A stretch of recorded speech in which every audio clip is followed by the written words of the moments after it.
تو میں یہ کہہ رہا تھا کہ قرآن پاک کی جو صورت ہے کہ پہلے ہم تم لوگوں کو آزمائیں گے، یعنی حضرت محمد مصطفیٰ صلی اللہ علیہ وسلم اور صحابہ کرام رضی اللہ تعالیٰ عنہ پہلے منافقوں کو آزمائیں گے، پہلے جو مشرک تھے، کافر تھے، ان کو آزمائیں گے جو پھر مسلمان ہو گئے تھے کہ تمہارے قول و فعل کیسے ہیں، یعنی کہ تم ابھی بھی پرانے دور کے زمانہ جاہلیت کی باتوں پر قائم ہو یا ان سے پھر کر پکے مسلمان ہو چکے ہو۔ اور اس حوالے سے حدیث بھی موجود ہے کہ آخری خطبے میں پیارے نبی محمد مصطفیٰ صلی اللہ علیہ وسلم نے فرمایا تھا کہ آج سے زمانہ جاہلیت کی ساری رسمیں اور ساری جو ان کی قدریں تھی وہ پیارے نبی محمد مصطفیٰ صلی اللہ علیہ وسلم کے پاؤں کے نیچے ہیں، یعنی وہ ان سب کو رد کرتے ہیں، ان سب کو مسمار کرتے ہیں، ان سب کو توڑ کر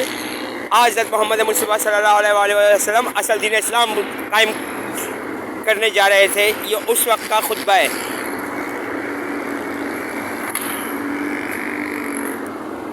اور مجھ سے غلطی ہو گئی، مجھے کہنا یہ چاہیے تھا کہ میرا والد مسلمان کے بھیس میں دراصل قادیانی مرزائی تھا، لیکن میرے منہ سے یہ نکل گیا کہ قادیانی مرزائی کے بھیس میں مسلمان تھا۔ بہرحال جو اصل لفظ ہے وہ یہی ہے کہ میرا والد مسلمان تھا، لیکن اس کے بھیس میں اصل میں وہ قادیانی مرزائی تھا اور ملک دشمن تھا۔ اب کہنا یہ ہے کہ عمران ریاض خان سے اور صدیق جان علی سے یہ پوچھا جائے کہ انہوں نے کہاں کہاں پر میرے حوالے سے لوگوں میں بدگمانی پھیلائی ہوئی ہے، اور یہ کہ یہ عمران خان کی ٹائیگر فورس کو بھی کنٹرول کیا جائے۔ یہ ٹائیگر فورس والے نوجوان لڑکوں لڑکیوں کو گمراہ کر کے جمہوریہ ہزارہ ریلوے لا رہے ہیں، اس کے بعد ان کی خودکشی کی خبریں اخباروں میں آ رہی ہیں، اور عمران ریاض خان کے بھی گھر پہ چھاپا مارا جائے، کیونکہ بطور اینکر یہ را اور موساد کے لیے کام کرتا ہے، بطور یوٹیوبر اور بطور صحافی جرنلسٹ کے۔ اور آپ سے اس بات کی بھی درخواست کرنی ہے کہ قادیانی مرزائیوں اور مرزائی قادیانیوں اور یہودیوں اور شیطان کے پجاریوں پر ہر صورت میں جزیات کرنا پڑے گا آپ کو۔ یہ آپ ایک اعلیٰ ترین مثال قائم کر کے اس دنیا سے چلے جائیں گے انشاءاللہ تعالیٰ، اپنے عہدے سے جائیں گے، سوری۔ تو آنے والے وقتوں میں آپ کا نام تاریخ میں سنہرے حروف سے لکھا جائے گا کہ ایک چیف جسٹس آف پاکستان قاضی باعزیزہ صاحب تھے، ذوالفقار علی بھٹو کے بعد انہوں نے یہ قدم اٹھایا تھا کہ انہوں نے قادیانی مرزائیوں اور مرزائی قادیانیوں اور مسلمان کے بھیس میں یہودیوں پر جزیہ عائد کیا تھا، اور دوسرے مذہب کے افراد کے بھیس میں موجود یہودیوں پر جزیہ عائد کیا تھا۔ اور یہ کہ قادیانی مرزائیوں کو کسی بھی طریقے سے اپنے دین کی تبلیغ کی اجازت نہیں دی جا سکتی اور نہ دی جانی چاہیے، اور ذوالفقار علی بھٹو شہید نے اسی حوالے سے ان پر پابندی بھی عائد کروا دی تھی۔ بڑا گولڈن چانس ملا ہے آپ کو،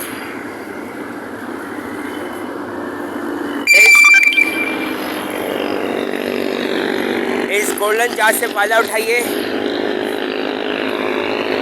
تاکہ تاریخ میں آپ کا نام سنہرے الفاظ میں سنہرے حروفوں میں لکھا جائے، اور اللہ تعالیٰ آپ کو اپنی پناہ میں رحمت حفاظت میں رکھے، اور دوسرے مذہب کی بے گناہ مرد عورتوں بچوں بوڑھوں کو بھی۔ بعض دفعہ ایسا ہوتا ہے میں بھی انسان ہوں، میرے منہ سے بھی غلط الفاظ نکل جاتے ہیں، بہرحال اللہ تعالیٰ آپ کو اپنی پناہ میں رحمت میں حفاظت میں رکھے، اور اللہ تعالیٰ آپ کی اولاد کو سونے کے کٹوروں میں دودھ پیتا ہوا دیکھے۔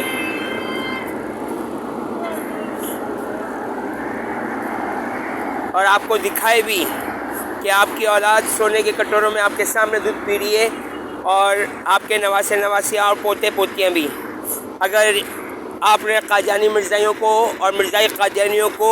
اور شیطان کے پجاریوں کو اور مولدوں کو اور یہودیوں کو اور دوسرے مذہب کے افراد میں موجود یہودیوں کو کافر قرار دے دیا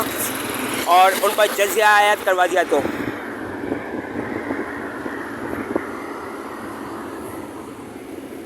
ہاں یہ ہے کہ عیسائیوں کو ہندوؤں کو، پارسیوں کو اپنے مذہب کی